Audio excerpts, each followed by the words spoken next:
Welcome to History and Brevity, where I sum up complicated happenings of the past in 10 events, because that's how this project is going to be. Regardless, I'm going to do my best to run you through the most impactful events of the American Civil War, and hopefully get my grade. So, yeah. Let's go.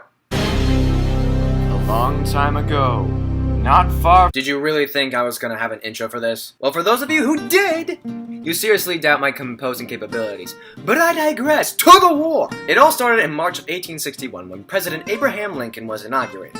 The South didn't like Lincoln to begin with due to his stance on slavery, even though he wasn't really an abolitionist as some might make him out to be. However, when he became president, the South had only one option to preserve their rich lifestyle in slavery, because, you know, the two were interwoven. And that one option was to secede and become their own country. This split was step one for literally everything else that happened in the Civil War. Step 2 was the bombing of Fort Sumter on April 12, 1861.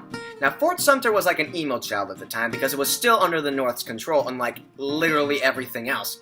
But it was right next to one of the South's most important ports, say that 10 times fast, Charleston, South Carolina. The important ports part, say that 10 times fast. Charleston, South Carolina is still kind of a mouthful, but you can get that one a little bit better. I don't know why I'm stretching right now, but you know what? I'm committing to it now. The first real battle between Union and Confederacy forces, however, was on July 21st of that same year. This is what we know as the First Battle of Bull Run, because, you know, there were two. 35,000 Union troops strike 20,000 Confederate troops along the river of Bull Run, get their butts kicked, and march their sore heinies back to D.C. It was a major moral boost for the South, and a quick realization for everyone else that the Civil War wasn't going to be a badass situation. Badass situation referring to walk in, beat everyone up, and then walk away from the explosion, because badasses don't look at explosions! Next in our sequence of events, the Battle of Shiloh, April 6th and 7th, 1862. Confederate troops jumped the Union's main force. Well, actually, they kind of ran into them, and then they just took a couple shots. Anyway, they whooped some serious bootay. However, another troop of soldiers, led by Ulysses S. Grant, joined up with the already battered Union forces and drove back the Confederacy. 23,000 men died in that encounter, which was an obscene number for that point in the war. It was a major victory for Grant, regardless of how much the public wanted him fired after that fight, because, you know, large people died. No, large amounts of people died. The size of the people didn't matter. I'm just gonna shut up. Either way, Shiloh was the event that made Lincoln recognize Grant as a serious asset to the North, and subsequently gave Grant the name that he has today, as large Union general, president, a guy who had the same beard for his entire life. History repeats itself with the Second Battle of Bull Run. This is another Confederate win, but it's a bit more of a bloodbath. A troop of the Gray, led by Robert E. Lee, raided a northern supply base along Bull Run successfully and then retreated into the forest. Union men, led by John Pope, couldn't find the Southerners until they traded fire. Pope then sent men to lead an attack, however the Confederate troops held their ground. They changed their position for the defensive, and Pope, thinking this as a retreat, sets his men loose and watched everyone die. In short, the South stopped the attack, counterattacked, and sent all the tattered boys in blue home to D.C. Now, this fight crushed the North's spirits. I mean, they had just lost to a fleet half their size and got chased all the way to Washington.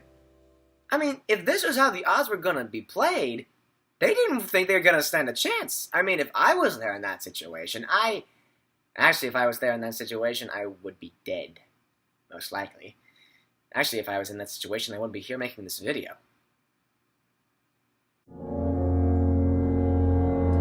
This loss of will led into the Battle of Antietam, but the North actually pulled this one off.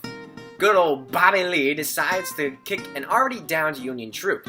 However, the same army gets their hand on Lee's battle plans, which were found on cigarette papers? Wait, hold on, I gotta double check this for a second, hold on.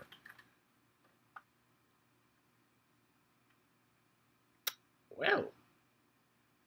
Huh. Yeah. Yeah, Special Order 191. Written on cigar papers found by 2 Union troops. The more you know. Anyway, they get their hands on the battle plans and are able to meet the Gray halfway, and it rhymes, so they had that going for them too. 12 hours later, both sides back off and leave the deadliest one-day battle in American military history, piling up around 23,000 bodies. Now, mind you, this wasn't a tactical victory, but it was just the victory President Lincoln needed, springboarding his Emancipation Proclamation into publication the beginning of 1863. Why do I use such big words in my script? Why did I do that? I mean, I got it out, but dear Lord, help me, David, help me. This one document kept foreign aid from intervening in the Civil War, kept Lincoln's fellow Republicans in the House of Representatives, which is always a plus when you're president, and left the basis for the 13th Amendment, which ended slavery nationwide, which is kind of important. Now, we come to the Battle of Chancellorsville. It's April 30th, and Bobby Lee realized that 80,000 Union soldiers were following him, which you'd think he would have noticed sooner. Either way, Union sets up shop for a fight because, you know, they started this whole fight playing stalker.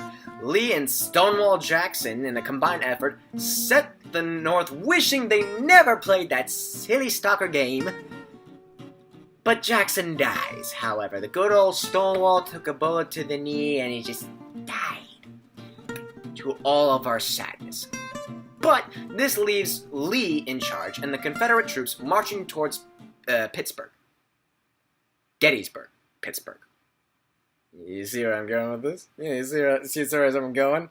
Why am I smiling about this? This is a bad thing. Lee has invaded the North for the second time in the entirety of the war. Troops clashed for 3 full days. In the end, Lee lost more than a third of his army, and the battle was marked as the deadliest fight in the Civil War, with over 46,000 casualties. The South, for once, lost its hope. They didn't have enough men to finish the fight.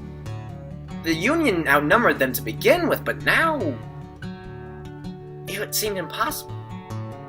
The tides of war turned. On April 9th, 1865, a solid 4 years later, the Confederacy surrendered at Appomattox Courthouse.